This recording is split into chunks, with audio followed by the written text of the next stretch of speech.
কামড়ালে সঙ্গে সঙ্গে হসপিটাল যেতে হবে। হসপিটাল ছাড়া কোনো রাস্তা নেই, সঙ্গে সঙ্গে হসপিটাল যেতে হবে। রোজাবিদ্যে করা যাবে না, রোজাবিদ্যে করলে মারা যাবে।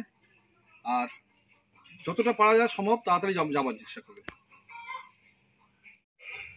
এগুলো সব ডিম পাওয়া গেছে, কেউটুসাপের ডিম ছিল এতগুলো, 15 পিস ডিম পাওয়া গেছে।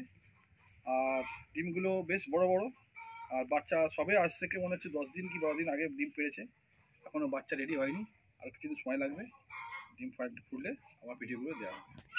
ফুটিয়ে আজকে সকালে একটি কোম্পানিতে, পাউডার কোম্পানিতে সাপের খবর পাওয়া যায়, সেখানে ডিম পেড়ে বসে আছে সম্ভবত কেউটু সাপ। খুব আতঙ্কে ছিল, আতঙ্কে আছে, এখনও আছে, জানি না কী সাপ আছে, গিয়ে দেখি কেউটু সাপ কি ওরা বলছিল কেউটু সাপ ডিম পেড়ে বসে আছে। সেটাকে যাচ্ছি এখন আসুদি খানবেড়িয়া সম্ভবত হচ্ছে পাউডার কোম্পানি একটা আছে, অ্যালুমিনিয়ামের পাউডার কোম্পানি, সেই কোম্পানিতে গিয়ে দেখি ধরবো সাপটাকে।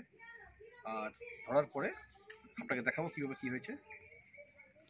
এখন ওখানে বেরিয়ে যাচ্ছি আমি।